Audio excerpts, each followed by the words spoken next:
Good afternoon, everyone. We would like to invite our editor publisher of Paint India, Dilip Raghavan, to take over this webinar. So, Yeah.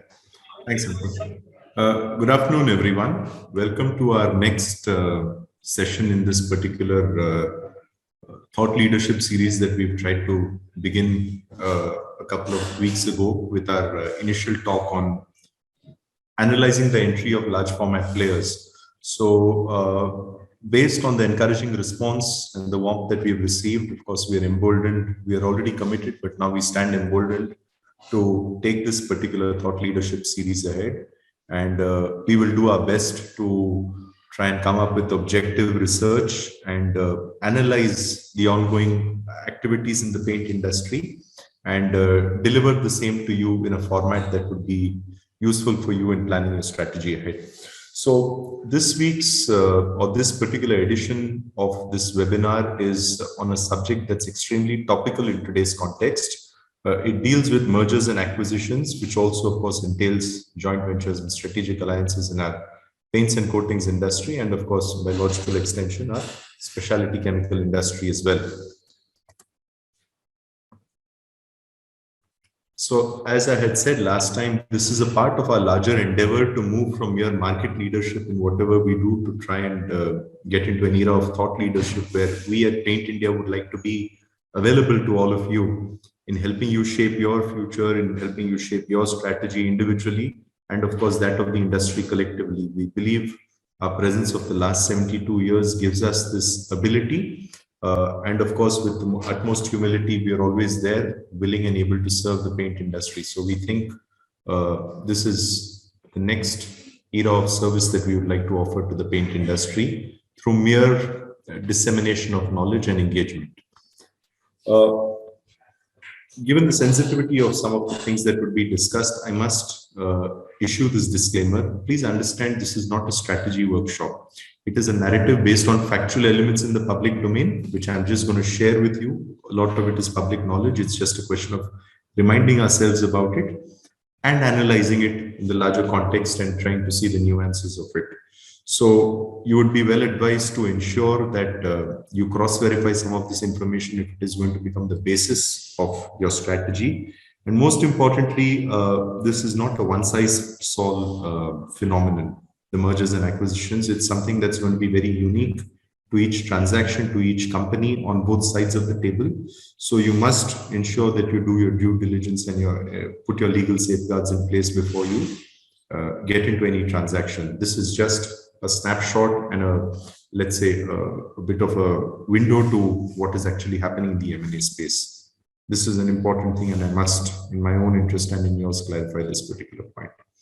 So getting down to the subject on hand, I would like to begin by quoting our founder, late Shri R.V. Raghavan.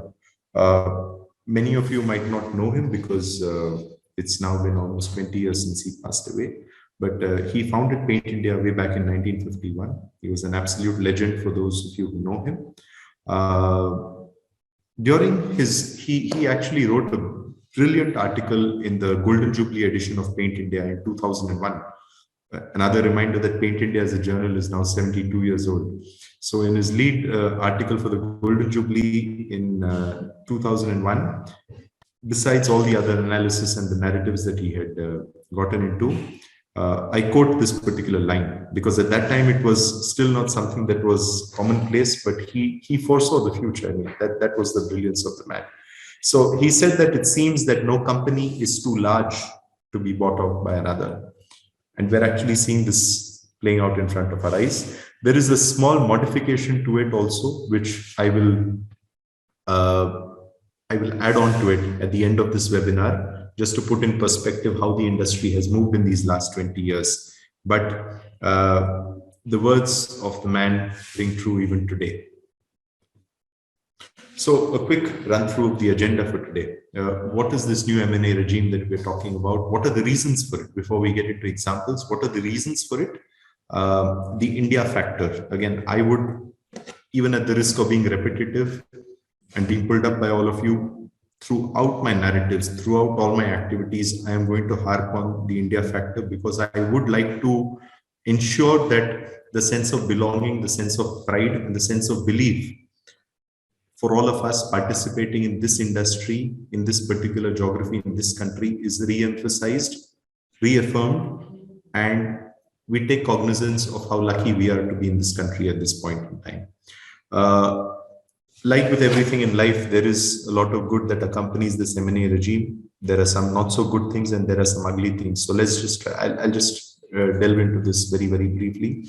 I'll spend a fair bit of my narrative looking at some examples of some of these M&As. I must again admit here that this is not a comprehensive list of the acquisitions that we have seen. There are far too many.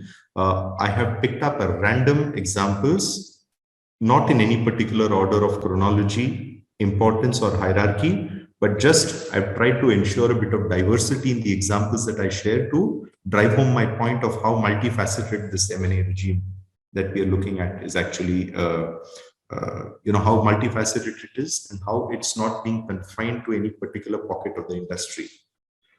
Going ahead in the narrative, it's all good to understand why this is happening, what has happened, but there is a sense of preparedness that must go into the actual event of the M&A, both before the event and after it. So I will try and touch upon a few points that are pertinent to this.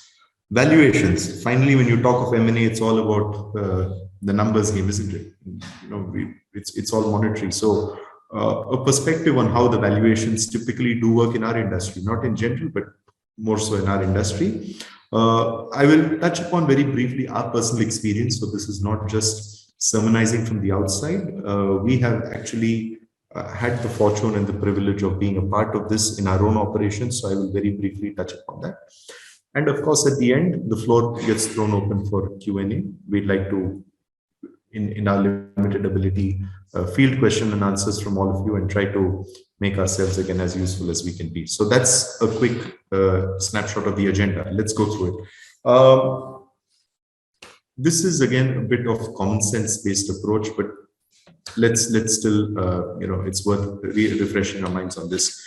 Why is it that we're actually seeing this M&A happening? So the most obvious thing is, depending on which side of the table you are, you're either trying to gain or on the other side, avoid losing one or more of the following: customers, distribution channels, technology, geographic access, capacities, market share, regulatory approvals, manpower.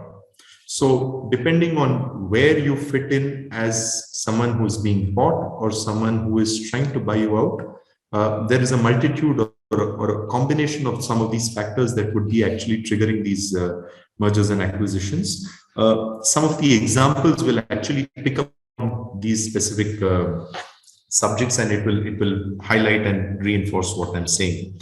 So it's all about acceleration, accelerating your growth, accelerating your market access, accelerating your profitability, accessing your manpower recruitment, accessing, accelerating or augmenting your capacities, your market share in a very, very finite and brief period of time to the best of one's abilities. That is actually the crux of what this M&A is about. There is also the pooling of strengths. Okay, conventional wisdom suggests that it is the big fish eating the small one, which is often the case, but that's not always the case. You can always see the water flowing in the reverse direction, or it could also be a case of two worthy adversaries of more or less equal magnitude pulling in their strengths, coming in together and trying to unlock value for both of them and for the shareholders. There is also, of course, reducing the competitive intensity. That is not something that everyone will admit, but that's a logical byproduct of this whole M&A regime. And it's clearly a benefit that somebody would like to derive by paying, investing into this M&A regime. Enhancing shareholder value. Again, a lot of the companies that are operating in this domain who are entering into this M&A are publicly listed companies or answerable to shareholders, external shareholders. So there is also the element of trying to enhance their value, increase their value, because they're accountable to them. Many of these companies who have been doing well over the last few years are sitting on significant free cash flows. So they would like to, of course, ensure that they get their pound of flesh, and that is why this M&A regime is also being harbored. Investing into the future. This is true not only of our industry, but in general. So normally when you talk of an M&A, there is an implicit thought process that there is something lacking. As I said, by my own admission, if you look at the first point and say that you want to gain some of these things, which would suggest that maybe there is something lacking. Now this could be the case, but even if not, everything is going well. You are a market leader, you're doing as well as you ever have, but there is also the element of investing into the future. How future ready is your business? And that is where people would also like to explore M&A opportunities where they can catapult their business into the next level, which they believe may or may not be possible, or at least it would be suboptimal in the current operating conditions. So this is another reason why M&A is also being used to invest into the future by various companies. As I said, the India factor, I don't have any points here, but I'll spend a couple of minutes on it. Again, please try and understand India as an economy in general. India as a coatings economy, India as a chemicals economy is doing as well as it ever has. It is going to be the outshining light in the global context. So it goes without saying that everybody would like to have a slice of this pie of this India story, the success that's going to be there. It's probably going to come at the cost of many other economies where some of these giants have had traditional bases. For all the good things that they have done in the past and all their sense of well-being, they are looking at growth markets. They are looking at offsetting the slowdowns or the risks that are going to be facing them in their current bastions of strength. So India, for various reasons, first and foremost, the growth becomes a logical choice of investment and growth. And this growth in turn, as I said, could either be organic or it could be fueled by M&A. We must again remind ourselves that India has a strong judicial system. India has English as a common language of communication. So this makes India again a very investment-friendly or investment-worthy destination. On the other hand, for somebody to just parachute into India and say, look, I've arrived here and now I'm going to conquer the market, easier said than done. We're talking of almost 4,000 kilometers from north to south, 3.5 kilometers from east to west. You're talking of almost 30 states. You're talking of multiple cultures, multiple languages, multiple cuisines. There are so many cultures. It's like almost 30 countries within one. So for somebody from outside to come in, understand this and actually crack the code and be successful is easier said than done. So obviously to fast track this and to, absorb some of these skills that would be needed to succeed in India, it makes sense to also take the M&A route. So this is one of the things that India, both in terms of the potential and in terms of the challenges that are there in terms of unlocking this potential, makes India a hotbed for these M&A activities. Now, let's look at the good, the bad, and the ugly side of what happens in M&A. And again, this is a very general kind of statement. It's not something which is very deeply researched. It's again common sense based. So the good thing, of course, is the value that it unlocks for both sides of the acquisition or both sides of the merger, and of course the industry that this merger is envisaged to serve. So in our case, more often than not, the coatings industry. So there is a certain value that it brings to the coating industry. And of course, it brings a certain value to both sides of the table.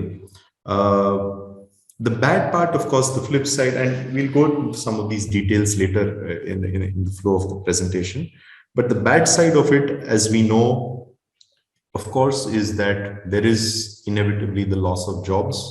So at a social level, we cannot discount or brush this under the carpet, because these mergers and acquisitions do come with a certain amount of they do create a certain amount of redundancies in the job market.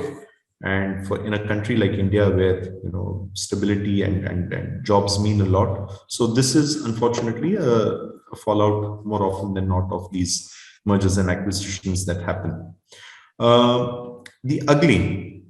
Now, we must also not try and paint a rosy picture of these things, because we've seen deals not only in India, of course, this is true globally as well, We've seen deals that don't quite come through, and not only does it, let's say, alter or shift the plans of the participating entities, but very often we've also seen it lead to better litigation. We've seen, just giving random examples, Huntsman, Hexion in the past. Globally, we've seen a lot of these deals. We've seen, Brenntag Bioma in India. We've seen some of these deals not going through for various reasons, and this is not to be judgmental about it, but then it has led to acrimony. So we must understand that it does come with its fair share of headaches and fair share of risks as well.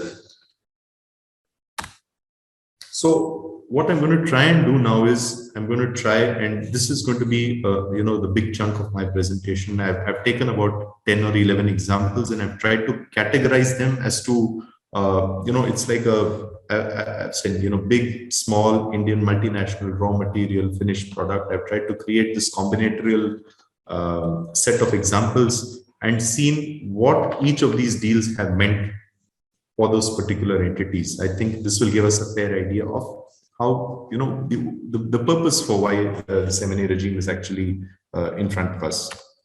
So again, please, before I get into specific examples, allow me to reiterate, this is not a comprehensive set of examples. If I have omitted any, it's only because I cannot encompass all the examples. It is not a hierarchical thing. It does not mean what I have documented is more important than what I have not documented. Let this be clear, please. I really do not want it to be a case of, oh, why did you omit this? Or worse still, why did you not mention this company? Because this is not comprehensive. Please allow me to state this. So coming back to the examples, two examples, JK Cement, these are very, very recent. So it's fresh in our minds. JK Cement's acquisition of Acro Paints, Astral Pipes acquisition of Gem Paints. Before this, it's also worth reminding ourselves that Astral had bought over Resinova, which is one of the largest adhesive companies from Kanpur. This was many, many years ago. And now this acquisition of Gem Paints. So this is basically a large new paint entrant acquiring an MSME paint company to fuel its entry or to fuel its growth. And what they have done is, of course, they had the choice to build it up ground up, but they chose to go the M&A route to fast track their entry into this industry and to their growth prospects. And the reason why they chose to enter this industry through in the first place was to capitalize on adjacencies in the building segment. I made a reference of this in my last webinar as well. The rationale of these new entrants into the paint industry is to capitalize on adjacencies. They already have the channels. They already have, let's say, the understanding of materials. So they want to capitalize on it, use their existing strengths, leverage them, and get into become bigger players in the building and construction segment by participating in paints. So this acquisition is basically a fast tracking of their entry and growth into the paint industry. This is one example. Another example is not of new players on either side of the table. It's of existing giants who are there. Nippon Paint, we know that they acquired Indocoat in the north. Berger Paints, a little while ago, they acquired Sabu Coatings, again in the north. And this is a classic example of an established large paint company acquiring an MSME paint company. And why do they do this? They do it because they would like to have access to new markets, new technologies. So in the case of Sabu, they were one of the leading lights in the UV cure, in the rad cured space, UV coating space. Indocoat, Nippon had its strengths in wood coatings. They had its strength in coil. They had this is the industrial part, of course, but this allowed them access into certain other technologies and applications as well. And of course, it could also be a case of and/or in terms of the technologies, the products, the markets, and also the geographies. Again, examples. Now we again move on to large companies. We still remain confined to large companies, but this is now, let's say, a bit of a lateral shift. It's not a paint company buying a paint company per se. Kansai Nerolac acquisition of PRS Permacell. This was to allow them to enter into the construction chemical space, which is again a lateral shift from their core business of decorative paints. Pidilite, their acquisition of Sipi Polyurethanes a few years ago to allow them to enter into floor coatings. And of course, their JV, not acquisition, but their JV with ICA Coatings Italy to allow them to become a stronger player in the wood coating space. What category is this? A large incumbent is using the alliance route to penetrate existing business channels. So they already have access to the decorative market. They already have access to, in the case of Pidilite, they have access to the contractor segment because of their strength in adhesives and construction chemicals, but they've used the acquisition route to build new avenues of business in these existing business channels. So again, it's a case of adjacencies, but not in terms of a segment, but in terms of the chemistry. This is another interesting example, which is quite unlike the other. So Shalimar Paints, again, India's oldest paint company, 1902, let's not forget, recently saw an investment made into it by Infra Market. And Infra Market is nothing but it's basically a tech company, an aggregator who's investing into different segments, particularly very aggressive in building materials. So we saw the first one of a unique first in terms of one of these tech companies, the aggregator companies, the new age companies, you know, the potential unicorns of the future, making their first investment into our own good old brick and mortar paint industry. So of course, it gives access it gives better capital access to Shalimar to fuel its growth, and of course to Infra Market, it gives them access to the channels that Shalimar Paints brings with it, and of course it helps them with the top line growth, which is all helps Infra Market with its top line growth, which is imperative for all these new age companies who are driven today by their top line growth primarily rather than by bottom line. Another example, now Asian Paints, of course, how can we miss a narrative around Indian paint industry without referring to Asian Paints? So, but I have picked up a very specific example. I could have gone back in time and started off with their acquisition of Hardcastle and Ward, which saw them leapfrog into the position of strength in powder coatings. We could have spoken of the interim acquisitions of Faber Paints, which gave them a little more leverage in the industrial coating segment. I could speak of Paladin, which gave them another hook in the raw material industry, but I focus on their recent acquisition in Harind, majority, I think it was a 51% share acquisition in Harind. Basically, Harind is a very boutique niche company, not very big in turnover, 20 crores or so, but they had very specialized nano coatings and hydrophobic coatings, so which gave them very strong technology, and it gave them access to very niche customers. So again, it was one of those examples where Asian Paints, who can otherwise do anything by themselves, chose this route to buy out this particular technology, buy out this particular set of customers, and fast track its penetration into this segment.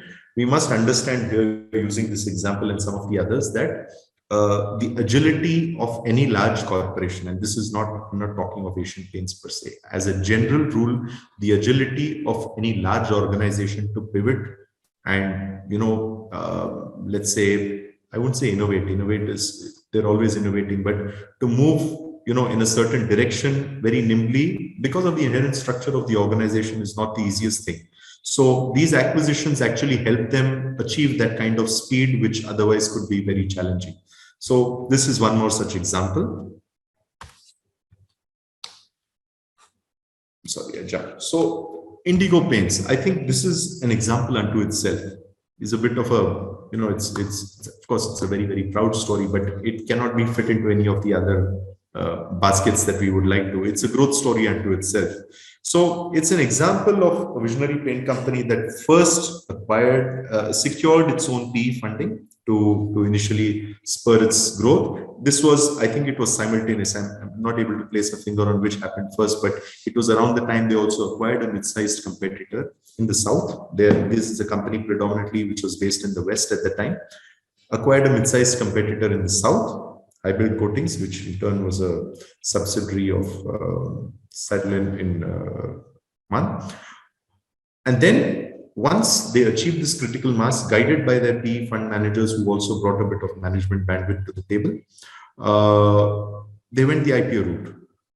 So this has been, again, it's not a classical, I mean, of course, the high-build story is a bit of an M&A, but it's also, I wanted to kind of on a larger canvas, share this because this has been a beautiful growth story that's there, where it's a combination of an acquisition, a combination of PE funding, and a combination of the IPO, where basically these influx of funds and this expansion of capacity, expansion of geographical footprint has all been the keys, the cornerstones of their growth. And of course, the funding was used to strategize their business growth. So this is again, a very outstanding example of M&A in its own way.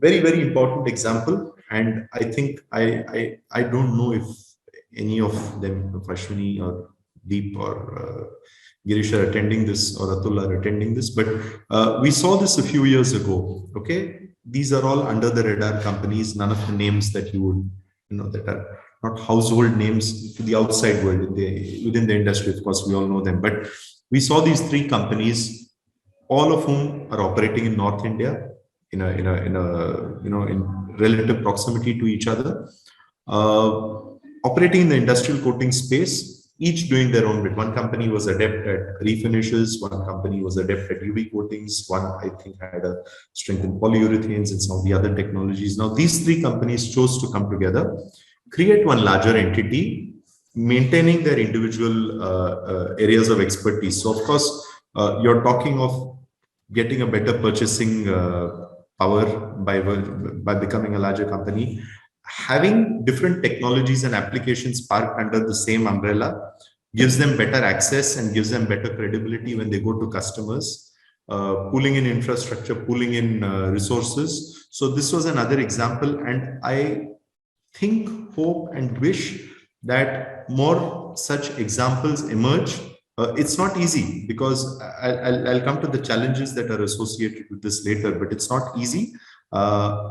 But even then, I think this is one of the areas that the MSME segment in particular could use as a tool for innovation and as a tool for lateral thinking to help it, progress in this competitive area. So as I said, it's a pooling of strengths basically to create a larger basket of products, technologies in the industrial coating segment.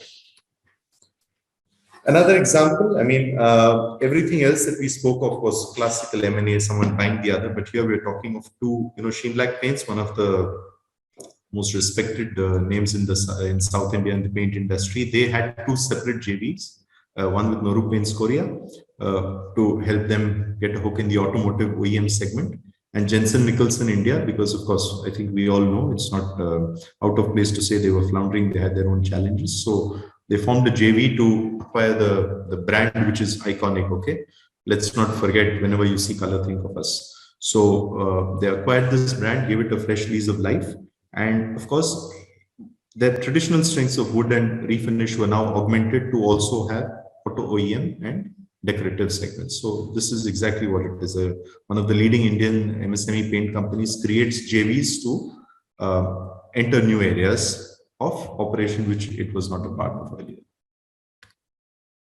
So a lot of this was actually speaking about the paint industry, but let's not forget the chemical industry, the specialty chemical industry that's also there. So in the recent past, let's say in the last 3 to 4 years, we've seen this particular trend of distribution houses also, the large behemoths, the large organizations globally in the distribution space coming to India. They've had challenges. Okay, let's kind of not be overly diplomatic on this. When they come into India, because distribution is basically about mapping and covering the entire breadth and width of this country, which comes with huge cultural challenges, which comes with huge knowledge gaps in terms of understanding the laws of the land, understanding the culture of that particular geography, understanding all of these nuances, which is not easy for a multinational. So all of these come, and plus add to the fact that it was already a crowded marketplace when many of these companies entered India. So they chose a route of acquisition, and we know that it's all in the public domain. Again, I repeat, everything that I've said is in the public domain. So IMCD's acquisition of Aroma Agencies and more recently Prakash Daiken, Azelis acquired Chemo India. They've done a few more acquisitions in the non-coating space, as have the others, but I'm not going there. Winmar recently acquired engineering and chemicals. So this is a category of a large MNC spec chem distributor acquiring an Indian peer who's there, and now going ahead and working with them in tandem to create value for both. So again, as I said, access to local knowledge, fast tracking of their top line growths, which is important for them, Also principles, I said it was already a crowded market space. So the supply chain arrangements, the distribution channels, the principal distributor partnerships are already well established. So trying to break this stranglehold was not very easy. So the acquisition route proved to be the easiest for all of these companies, and they're all doing pretty well. That's what I hope they continue to do well. Other examples. Now we've spoken about distribution. How about actual manufacturing in the raw material space? Okay, so you had DIC Chemicals, one of the largest, resin manufacturers. I'm talking specifically of resins in this case, acquiring Ideal Chemiplast. Allnex recently acquired DRC Resins. So this is a classic example of a leading MNC raw material player, resins in both these cases, acquiring an established Indian player. So here, particularly for an industry like resins, synthetic resins, assets on the ground are very, very important. Manufacturing, both of these companies did not have before this manufacturing for synthetic resins. So it gave them a manufacturing footprint. And now that becomes a base for both these companies to further expand their operations in India, further enhance their capacities, their product offerings. And we're actually seeing this happening now. Another example. Now we've spoken of multinationals. Okay, let's look at it in the Indian context, where the Indian buys out the Indian. So Rossari Biotech Limited, I've had the pleasure of knowing them ever since their inception. Great company. They recently went public, and of course, while they started off with textile chemicals, now the paint industry is a very, very important application area for them. So they started off by dabbling with emulsions because of their strong connect with the acrylic acid value chain. And then they realized that basically emulsions takes them into the water-based coatings industry, and they said, we need to enhance our basket, right? And again, rather than doing it through their own research and development or efforts, they acquired Unitop for surfactants, they acquired Triochemicals for defoamers, and they acquired Romax Silicons for the entire silicone downstream value chain. So basically, this has been one of those strong growth-oriented spec chem companies, blessed with their IPO and the funds that accompany it, acquiring smaller Indian spec chem peers. And the reason why they chose to do this, why did they choose these companies or this route, is because there was a rationale. See, every particular slide that I'm saying, we've tried to rationalize why this could have been the case. So in this particular case, they're strengthening their water-based coatings raw material portfolio offering. Again, an example, recently we've seen Heuback, backed by SK Capital, acquired the pigment business of Clariant. A few years ago, we also saw DIC and Sun acquiring the BSF pigment business. So this particular case was a merger of equals. Okay, it's not one big company buying out a small company. It's actually a merger of equals that we are seeing in this particular case. And the idea is, as they say, the law of the jungle, make the strong stronger. And this was the case. Once they're able to tight regulatory considerations, it's about really unlocking value for both companies and its shareholders by becoming, just imagine, both of these companies, DIC, BSF, Clariant, Heuback, you're talking of pigment. Coincidentally, these are all pigment examples, but these are companies that operate in the top 5 bracket in pigments. So 2 of them coming together, you can imagine the kind of strength that they will create. So these are 2 examples once again. Another example. Now, we've spoken of all kinds of permutations, combinations, but this is one which we missed out on. So you have Sterling Auxiliaries, a very, very large integrated chemical manufacturing company in India. These are not classic coating examples, but I still wanted to highlight them. So they acquired Galata Chemicals, which is, or rather they acquired the polymer additive business, or the PVC polymer additive business of Chemtura. It should have been worded correctly, to create Galata Chemicals. And then recently they've also acquired the glass fiber business of the Binani 3B Group. So here is an example of an Indian chemical conglomerate looking at acquiring global assets. So Sterling Auxiliaries, for those who know them, are brilliant in terms of their manufacturing.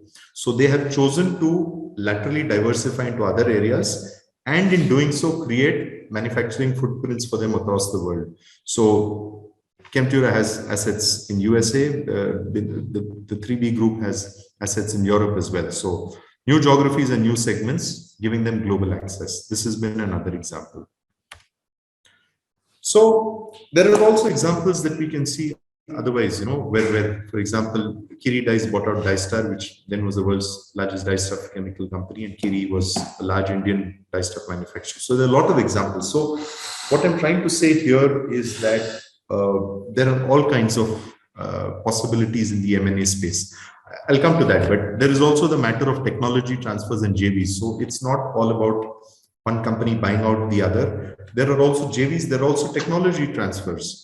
In our own industry, we could just try to think of examples that I could give. So you have VIP Coatings, which is it's a very boutique kind of company in Europe. They recently got into a technology transfer arrangement with Berger Paints. I think, if I'm not mistaken, it was for the polyurea spray technology. So this is one such example. I'm just trying to figure out what other examples could be there. But there have, so yeah, okay. So Orbit Coatings in Pune, again, a small company, but very technology intensive in the powder coating space. They had access to, I can't remember, I think, was it Valspar for the heat resistant powders, and also Polycoat HP Fuller technology for architectural powders. So there are many examples, it's just a matter of recollecting them. There are so many avenues of technology transfers, JVs, M&As, and we're seeing all of them play out. I hope through these examples that I have run so far, I've been able to give you the kind of diversity that exists out there, the possibilities that are there. It's not one-dimensional. It's a constantly churning world out there, and there are opportunities everywhere.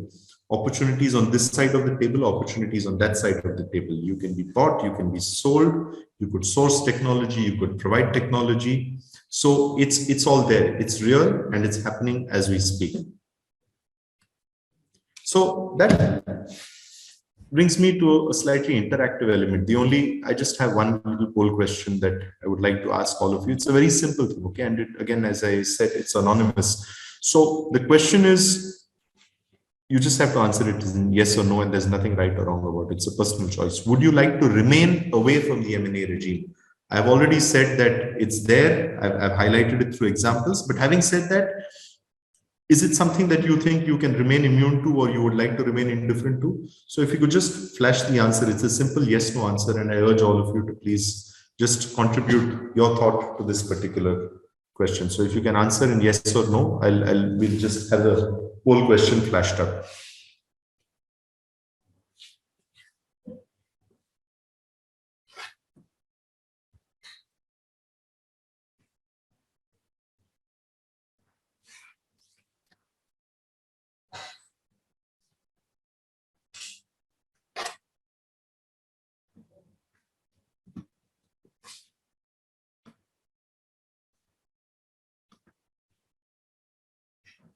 So I trust all of you can see the whole question flashed up. Please use the multiple choice answer to give your input on this.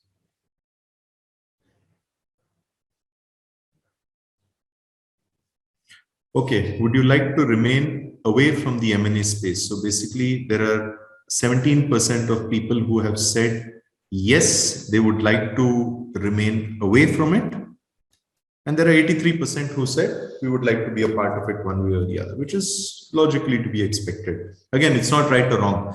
But for those who said yes, no, we would not like to remain away from it, there will be opportunities. And for those who said that we would like to remain away from it, it's not so much a question of whether you would like to remain away from it or not. It's whether the market dynamics would actually allow you to. So this is a small example I'd like to quote. So I just digress a bit. When my son was really small, we used to travel a lot to wildlife destinations for safaris. And the probability of spotting a big cat, which is the main attraction, is quite low. So we used to go days together without actually seeing any of the big cats. And I used to rationalize it, and I used to console him by saying, listen, it's okay if we did not get to see one of them, be sure that they have definitely seen us. It's their area. They've definitely seen us. So why am I saying this? What relevance does it have to us in today's subject of M&A? This field of M&A is such, you might choose to remain immune, or you might choose to seemingly insulate yourself from the ongoing world around us. But believe me, because of the reasons that I already spoke of earlier, if you do have something that's investor worthy about you, you are being watched, you are being tracked. And it would be in your interest to not ignore this. I'm not saying we must succumb to the first opportunity or you must pressurize yourself to be a part of this regime, but it is something that you must be alive to, because again, you don't know, today it's a matter of you assuming that you're going to be bought out by someone, but you never know. It could be you buying out somebody else. So I'll go through a few points going ahead, but it's something that I would strongly urge everyone to not be indifferent and ignorant of. Which brings me to preparedness. Now, all of what I said is, of course, these are factual examples that I quoted. Now, the question is, there is always a pre-event preparedness for this, which in turn is in two parts. Okay, it's some very inherent characteristics or very inherent attributes of your business, which I believe are imperatives. And the second is pre-event is when you're on the cusp of getting into an M&A alliance, there is a certain set of activities that are there. And of course, second is post-event, but let's first look at the pre-event thing. So the first thing is to become investor worthy. That's a very generic statement. What do I mean by that? It means you must have clean books. Okay, I think everyone knows what I'm talking of. The importance of your books being clean, transparent, compliant, and adherent to the laws of the land are an imperative. I have put this point first because without this, I think it's a deal breaker and it's a non-starter. Because on a personal level, I might know exactly what you do as a business, okay? Whatever it means, with workarounds, whatever you want to call it, jugaad, whatever you want to use. But in classical formal M&A parlance, if it is not clean, if it is not documented, if it's not on your books, it doesn't matter what the truth is. The truth is what is there in the books. So you must ensure that your operations, your real operations, are reflected in as close and as literal a manner as possible in terms of the documented realities. The actual realities and documented realities must have a strong correlation. So also understand your strengths and weaknesses. The best part about this preparedness that I talk about is whether you choose to get into it or not, be prepared for it. Okay, it's like, it's like saying, look, let's get into a fitness regime because I want to run the Standard Chartered Marathon next year. Now, the truth might be you don't care a hoot about the Standard Chartered Marathon, but trying to be fit for it, whether you run it or not, is only going to hold you in good stead. So understand your strengths, weaknesses, play up your strengths, minimize your weaknesses, work on them, get a tab on your valuations. We'll come to that later. But if and when this M&A reality hits you in the face, we should not be kind of grappling or struggling with what valuations you should come to. You should have a fair number. It's all subjective, but you should have some starting base. You should have a sense of what you're worth in the eyes of the outside world. So whether it's your own internal exercises, whether it's approaching one of these M&A advisory firms, whether it's working with investment bankers, try and get a sense of what you're worth, because again, it will also help you in your cleansing process, in you refining your business processes, in you refining your operations. Succession or exit planning. Now, this is again contextual to both M&A and in general. What is the succession plan that you have for your business? And that will actually determine if and whether and how you want to look at these M&A, particularly for the typical family-owned or MSME businesses. It's very, very important to have a clarity on this. Also, if you are planning to enter into an M&A, there is no right answer, but would you like to go whole? Would you like to sell out lock, stock and barrel? Or is it in parts that you would like to? So all of these thoughts must start entering your head at the start. Clarity of scope. Is it the entire company that you're talking about? Is it a particular business unit? Is it a particular brand? Is it a particular set of people? All of these things, start this, thought process. Start playing out various scenarios in your mind. One important thing. Now, this particularly refers to when you start entering into ongoing dialogues. You've signed the NDA, you've signed the LOI, you've signed whatnot.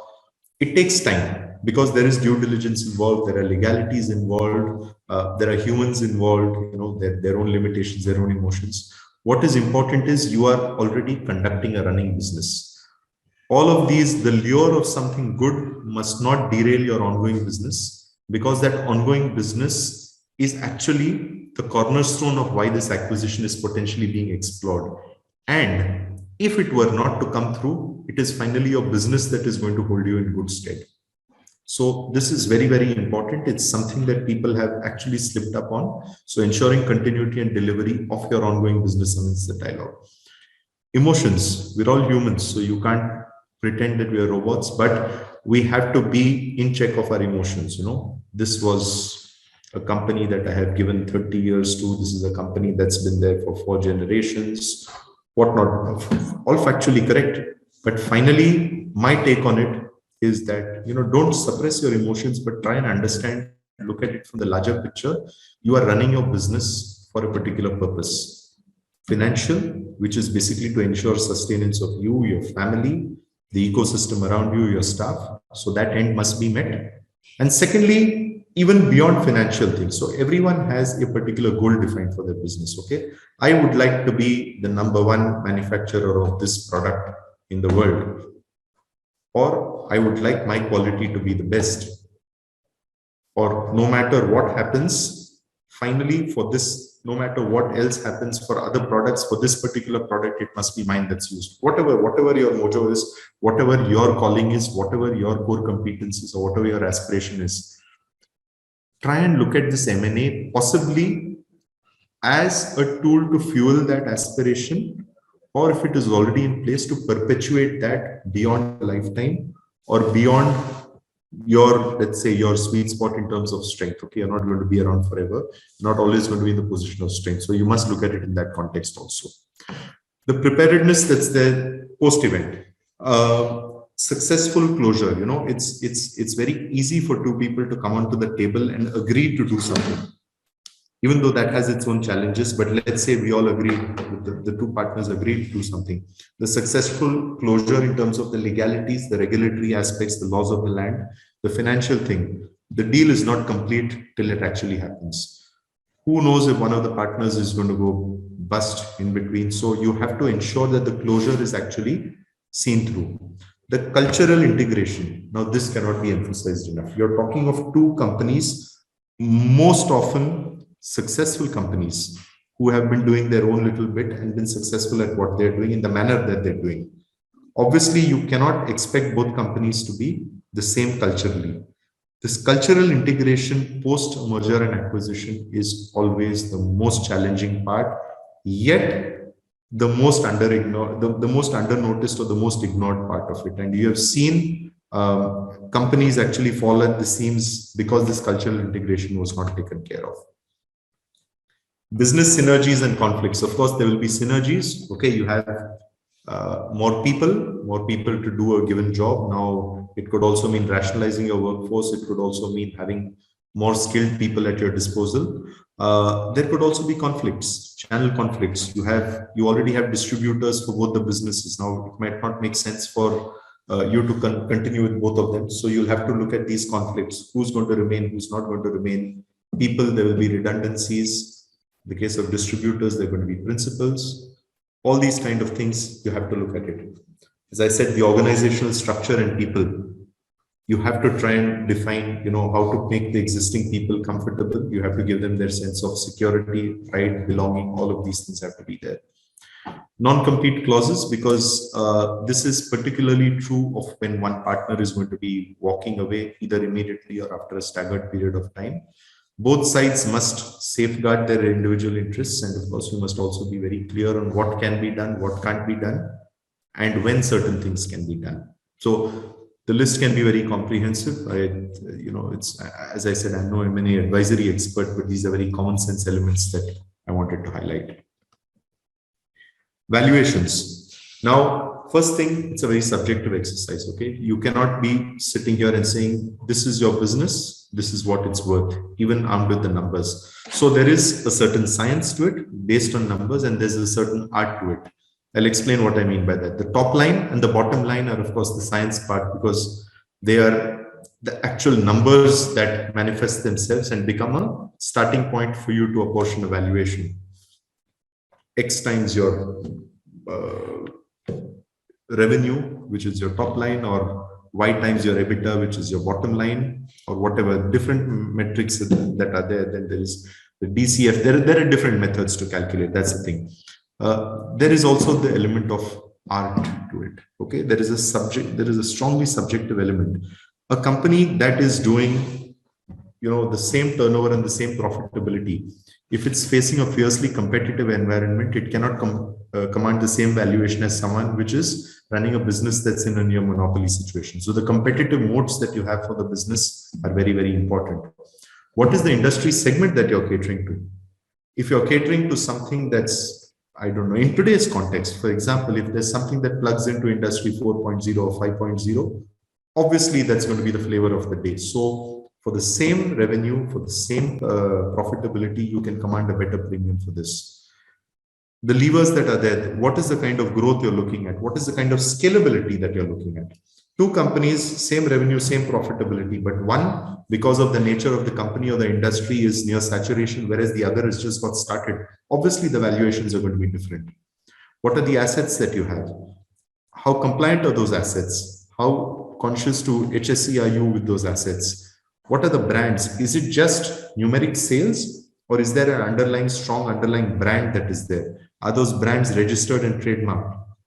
Believe me, the difference between the same thing with a brand and without a brand, your valuation could be double for the same kind of profitability, because the importance of the brand cannot be undermined. In fact, I'm actually thinking of doing one of the future webinars on the power of branding in our industry, but that's for later.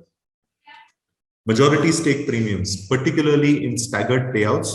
So if, let's say just at a thumb rule level, if 1% is equal to a crore, okay, the difference, so 2% by logical inference should be 2 crores. But if that 2% is going to take you from 51% to 49%, there's also going to be the majority stake premium. And this is again something that's best left to negotiated between the two clients or the two entities, I'm sorry. But these are factors that must be borne in mind. Staggered payouts. So the valuation is decided at 100. Now, is that 100 going to be paid over 3 years? Is it going to be paid in one go? There is also the performance-linked payouts. This is increasingly the norm in most of these M&A cases, because the valuations that are there are fairly rich. They are based on the promise of future business. So this performance-linked payouts is also there. This cross-stakeholding. So if one company buys out the other or enters into a thing, there's also the possibility that you get an upside in the parent company or in the acquiring company's fortunes also. So again, there's nothing classical about this. This is all subjective, but you must understand the various crosshairs, the various elements that are a part of this whole M&A game. Okay, so I'm coming pretty much to the end. So I just thought before I wind up, I must say that I don't want to be seen here sermonizing as somebody who has read a few things here and there, heard a few things from there, which is of course the truth. I've read a lot, I've heard a lot. I'm not a classical management student. I'm not an M&A expert, but I've had the fortune of interacting with some of the finest minds in our industry. But also, we have had a bit of an M&A situation at our end. So the same Paint India that all of you know, as I said, in the interest of transparency, I think, of course, it's not exactly a secret, but I think everyone must know. So the Paint India brand is owned by Color Publications, which is tightly held business here sitting in Mumbai, India.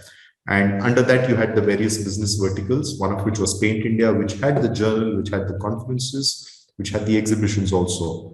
Now, in 2010, we were approached by the owners of European Coating Show, the world's largest show. The owners and the promoters are sitting in Germany, and they wanted to buy us out. And discussions began. We were not keen to sell, of course. But what happened, long story short, is there was a protracted series of very healthy discussions, very healthy, respectful discussions with an intent to partner with each other. And it finally manifested into a joint venture where the Paint India exhibition brand, not the entire company, not the entire vertical, the Paint India exhibition brand was carved out into a special entity. And the owners of the European Coating Show were allowed to invest into that. And of course, the transition from the industry's point of view for all the exhibitors, visitors was seamless, because finally they are concerned with the experience as for the exhibition that we ensured. We went out of the way to ensure that was seamless, and it remains today. But so that structure, it's basically a new structure. Of course, we continue to be a part of that in terms of stakeholding, in terms of operations.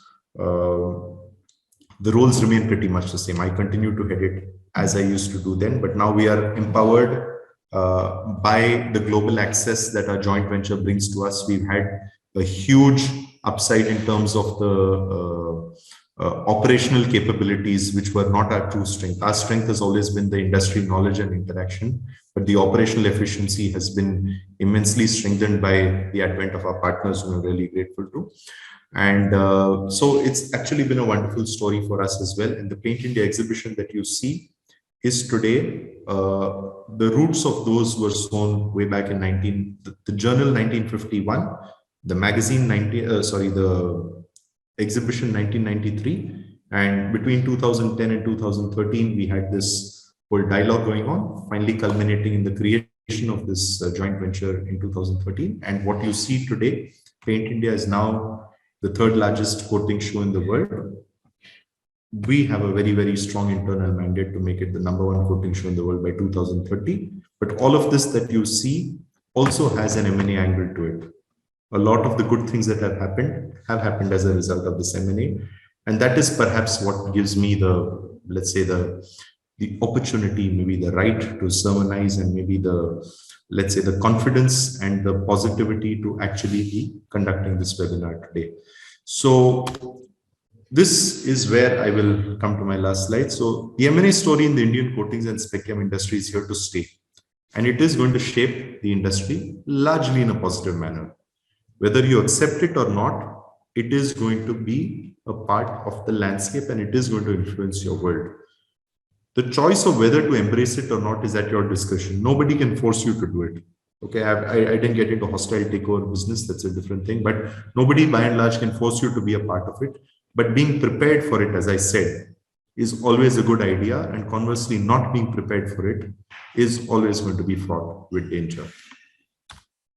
We, on our part, of course, stand committed to serving and catalyzing this whole M&A regime, because we think there's a lot of value for everyone and the industry to be unlocked. And how we will do it, not by being your classical M&A advisors. Let me go on record by saying we are not interested in making money of deals, but we are there as conscientious media people who are there to give objective information, qualitative and quantitative, to the industry in India and abroad, and help make this whole M&A process more transparent, smooth, and based on factual, a factual domain rather than based on hearsay and based on speculation. So this is our take on it. And before I open the floor for questions, again, a gentle reminder, we have our Paint India 23 coming up now, just 5 weeks from now in Delhi. It's going to be the first time, but it's also very, very large. Over 200 exhibitors, over 300 exhibiting companies, and invite all of you to be a part of that. Again, powder coatings is a very, very important area, has its own dynamics, and we'll be having a standalone event, one of the best events that is there happening globally for the powder coatings industry on 28th April 2023, again in Delhi. Before we all converge into our magnum opus, which will be Paint India 2024, a little over 13 months from now in Mumbai. We are opening the bookings and we are opening the engagement for that on the 14th of February. Again, that's for a later date. So with that, I come to the end of my narrative, and I invite all of you to please share whatever thoughts you have, whatever questions you have, using the Q&A tab that is there. I'll try, we have about 25 minutes, 25 minutes or so on hand. So I'll try and, in my limited sphere of knowledge, I'll try and take as many as I can. So if you could please use the Q&A tab and send across your questions. So there is one, I think it's more a comment. So legal permissions made the environment clearance or factory compliances are a must. Yes, this is exactly what I said. When I said you have to become investor worthy, this was one of the elements that I spoke of. It is absolutely essential that we must be compliant. We must have these permissions. Otherwise, if not immediately, eventually the deal will fall through. So there is also one question. Profitability is what it boils down to at the end. Valuation or attractiveness depends on this. So of course, profitability is finally the cornerstone of every business. But I think it depends on what part of the industry you're participating in. As I said, there are companies right now whose primary objective is to shore up their top line, with the assumption that the bottom line is something that will follow, particularly those who are not the incumbents but new players who are trying to gain market access and market share. They would like to first secure themselves, create a base for them. So I think in such cases, it's not going to be a question of the profitability eventually becomes the lever that everyone wants to play with. But in the short term, there are a lot of business cases where it's the top line growth which will assume precedence over the bottom line. So be realistic on valuations. Yeah, I think we have to be realistic. So valuations, there are two elements to it. Okay, what you value yourself at and what the market values yourself at, market values you at. And the happy people are those who find a convergence, but of course it doesn't really happen. So as I said, you have to decide which path you want to go down. And that is generally a matter of negotiation between the two clients. Are you looking at top line? Are you looking at bottom line? Multiples? Are you looking at the DCF method, or are you going to simply and again, there's nothing wrong, by the way. You can just say, listen, keep all your numbers aside. You know my business well. This is the value that I think I must command. Whether the other party agrees or not is a different thing. But if you have that competitive moat, if you have those compelling factors that are there, I've seen deals take place this way. It's a take it or leave it. This is what I think I'm worth. Maybe your numbers don't justify it, but so we've actually seen deals happen this way. But it all depends on what what kind of enhanced value you bring to the table. So I have a couple of questions saying, is PAINTINDIA paving a platform for M&A? So I think I've already been candid in this. We do not want to become M&A advisors. I mean, we are there for the industry always, but personally, as things stand, we do not want to be, participating financially in this whole M&A game. We'd rather be happy catalysts. We already have our businesses. We earn enough money out of it. We get a lot of blessings from all of you. For us, that is enough for the moment, but we will always be there to lend our support in whatever this is there. So to answer your question, we are always around, but no, we are not going to be creating any separate platform and not going to be participating in this. There is one question which says, in your opinion, how far should the discussion go through before the buyer partner is shown IP formulation setup? Excellent question. So there is no classical line that says you cannot go beyond this stage till the particular. So first thing is the LOIs. The LOI is the first step, which is basically the letter of intent, the statement of intent that's there. Then, of course, you get into an advanced stage, which is the NDA. But where you have to start revealing formulations, IP, I think, so first things first, the legal advice is very, very important. And second thing, you have to have that confidence that this deal is actually going through. Because honestly, there have been instances where some of these M&A flirtations, as I would like to call them, is actually a method of extracting data. Nobody will say it openly, okay, the M&A advisors included, but we know in the real world, in a practical sense, this is something that happens. So it's a very subjective thing. You have to be careful. You have to be confident that you have to, you're reaching a stage where this data can be, will be used in the right manner, and it is going to see the light of the day. So it's a very valid question, but there is no real answer for it. It's a lot of it is actually going to be so gut feel in terms of where it's heading and the legal safeguards that are there.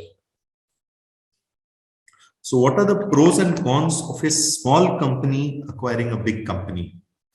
So the first thing, it's coming with an assumption that somebody is bankrolling this particular acquisition, right? The small company acquiring the large company. So of course, one of the challenges immediately is going to be the financial, bumping yourself up financially and ensuring that you're up to speed on that. Your existing management bandwidth, of course, what happens in these deals is you generally pull along a stronger financial partner who will also come with that kind of management support, that kind of financial support, that kind of expert support that is there. But everything, basically, it's all a question of scale, right? You're used to operating on a certain scale. Now, how do you kind of extrapolate your existing operations onto that large scale? Something that you're not accustomed to is going to be the biggest challenge.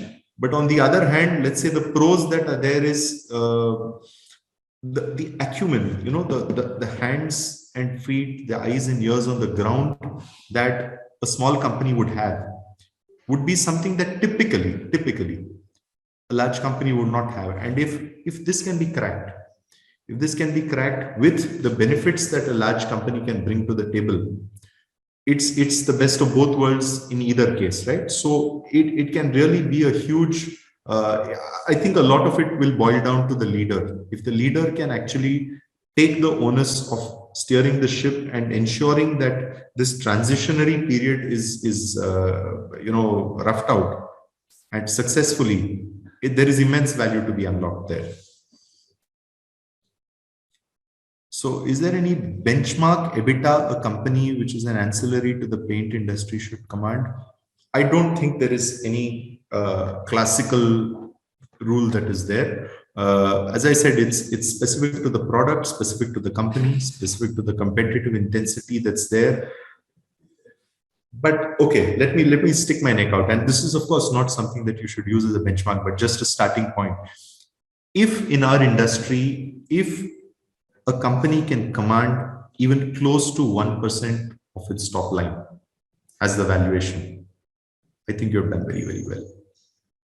Or generally, it's a case of, depending again on which product you are at or which service you are in, 8 to 12 times of EBIT. If you can do it, I think that's a bit of the peak that's there. But as I said, I'm just sticking my neck out and giving random numbers, not random numbers, absolutely, but these are numbers which are there in other industries. We've had precedents in this. It's also a case of trying to understand if you're highly profitable, then it can, certain industries, particularly in the service industry, they could actually benchmark it as 8 times of EBIT, 8 times of top line versus 20 times of bottom line. But the catch is whichever is lower. So that becomes an inherent check on how profitable you are. But this is for the service industry. In our industry, if you can even command 1x of your turnover, in many cases, I think it's a good state to be in. Okay, traditionally, JVs have happened between international players and domestic players in India. In Europe, JVs are more common with joint upstream plant investment, etc. So do you see JVs between Indian companies, not just mergers and acquisitions, becoming more commonplace? Let's say 2 big companies forming a JV to jointly manufacture a common raw material. As I said, I mean, it's down to the creativity of the individual companies and the comfort that they have with each other. So I would say the only rule that is there in M&A is that there are no rules. The only rule is that there are no rules. I mean, who is to say that this should happen or this cannot happen? It's basically, as I said, the cornerstones will be that it must be compliant, adherent to the laws of the land. That's a given. After that, it must make business sense to the 2 entities or the 3 entities or the 4 entities who are coming together. And ideally, it should also be conducive to the ecosystem that they're operating in. If these can be taken care of, I think there is anything's par for the course. What are the risk factors you need to consider? Well, really, I'm stepping out of my comfort zone. I'm not an M&A guy, but as I said, one of the risks was exactly what was discussed earlier. I mean, how much are you revealing too much in terms of your IP, in terms of your data, in terms of your business acumen? So you have to. These are the typical risks, and as I said, it's also the time, the money, the effort that you invested could all come to naught. We're still in the phase of it's very intense, right? These M&As are not.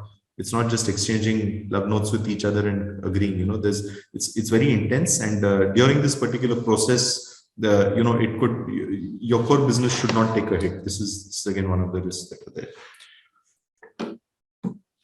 Hmm. Which type of M&A valuation is method is most common in our industry? I don't know if there is any benchmark method like that, but I don't see DCF being very common. I think it's a bit multiples, which is in our industry where profitability is not at the levels as it is in some other industries. I think multiples of EBIT I would say is pretty common. So okay, one more. Can a small company that sells its majority stake to a bigger company insert a buyback clause if they are unhappy with the merger, for example?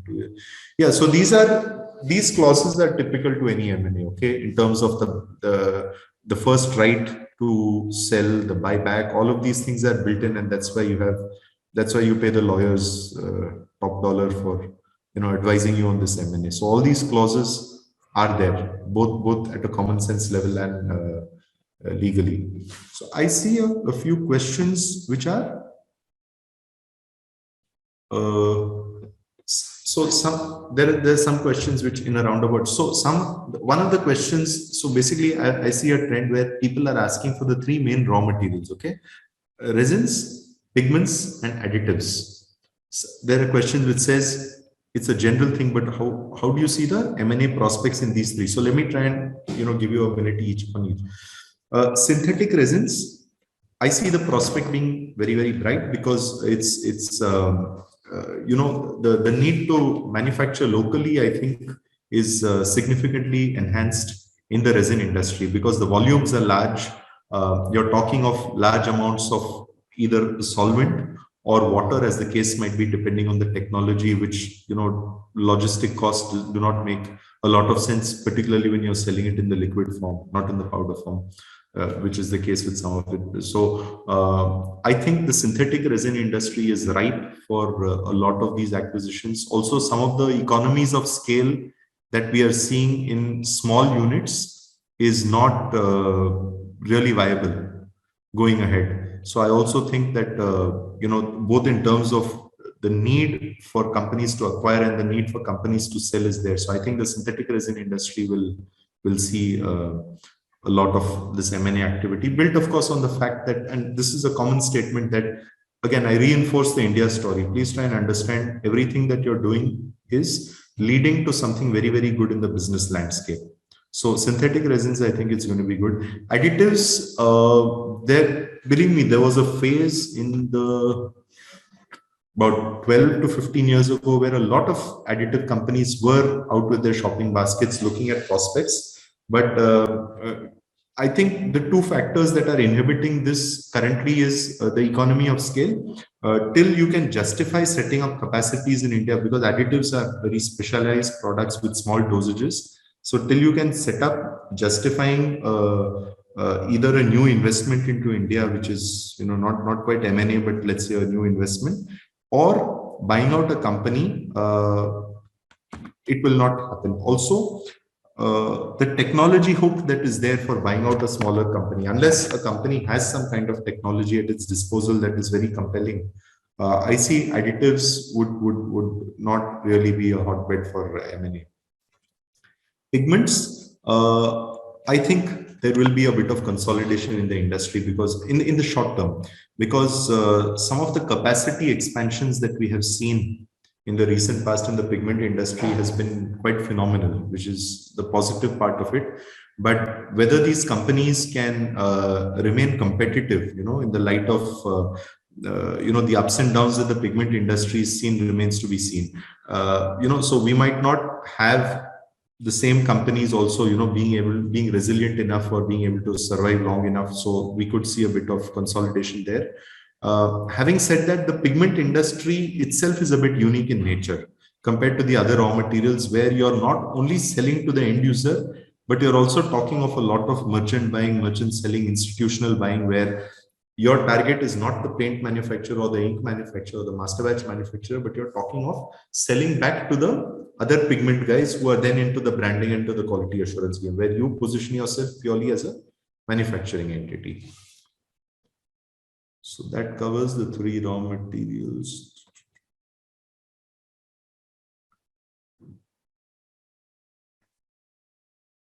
Okay, there's one question in the equipment space. Is there a classic example of M&A?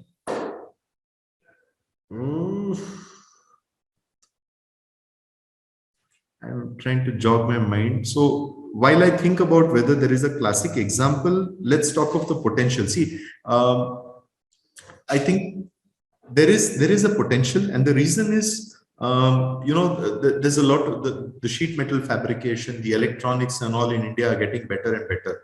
So the M&A might not be using technology per se as a hook, but using access to easy availability of the building blocks for the machines. So I think a lot of the European companies or the American companies might still choose what were absolute imports earlier in the past.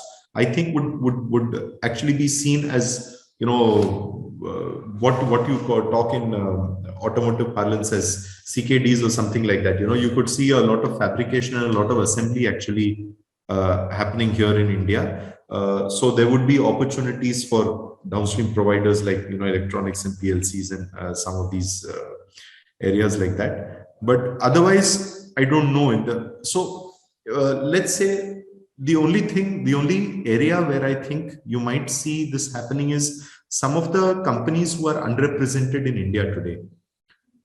The European equipment manufacturers or the machinery manufacturers who are not there, for the purpose of market access, there could be a chance that they might want to come to India in the near future.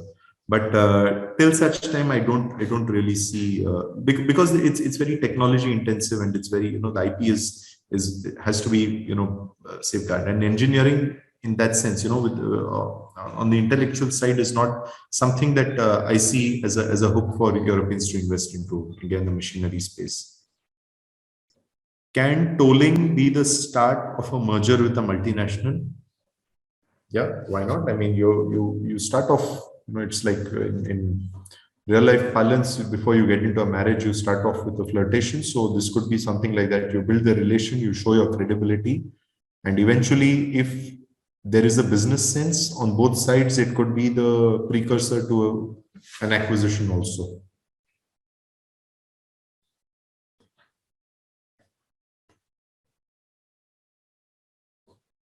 So we have about 5 minutes left and a few questions. Just allow me to go through what I have not done.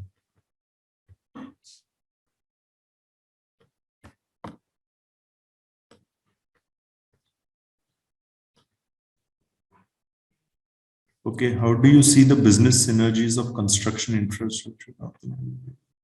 So this is not really, okay, it is linked to M&A. So basically the question alludes to other giants, we already seen Grasim, JSW come in, but what about Adani, Tata, Reliance? Yeah, I mean, who's to say they could not come? There have already been talks. Again, this is, I like not to quote or mention sources that are not yet in the public domain, but there are murmurs, for example, of, please not quote me on this, so I'm just saying it as a statement, that there are murmurs of Tata Housing wanting to come into paints, because of course they'll have a large capital consumption. Reliance already has a significant stakeholding in one of the existing paint companies. Adani is everywhere. I mean, so who's to say that these people will not come? And then in the M&A context, of course, there could be a fast tracking of their entry into the industry through the M&A route also.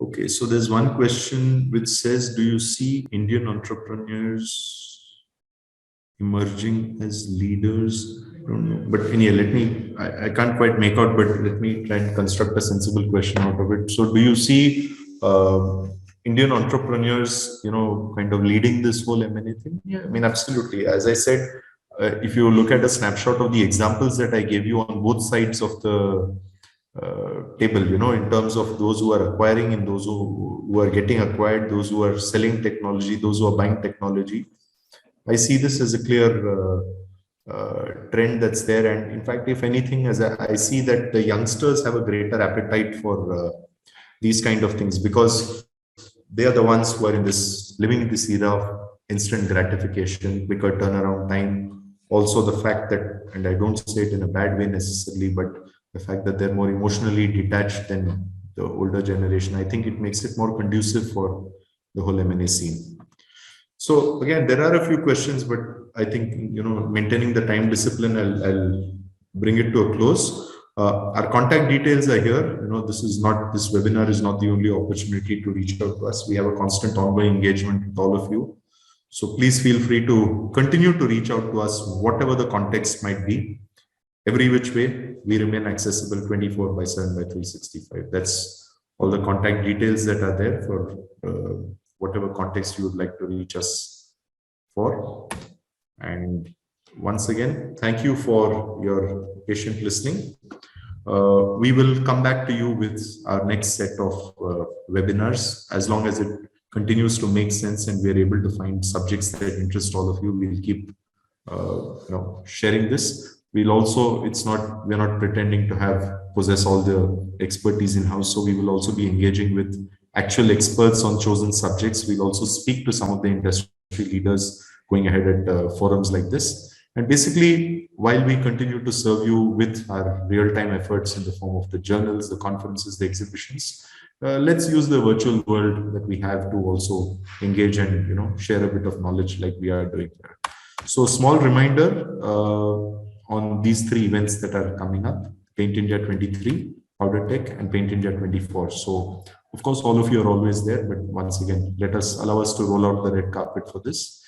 Have a good evening, and we continue to be in touch. We'll try and make the web, the recording of this available on YouTube, and also we'll share the presentation for those who want it. Thank you. Have a good evening, and we'll meet soon once again. Thank you.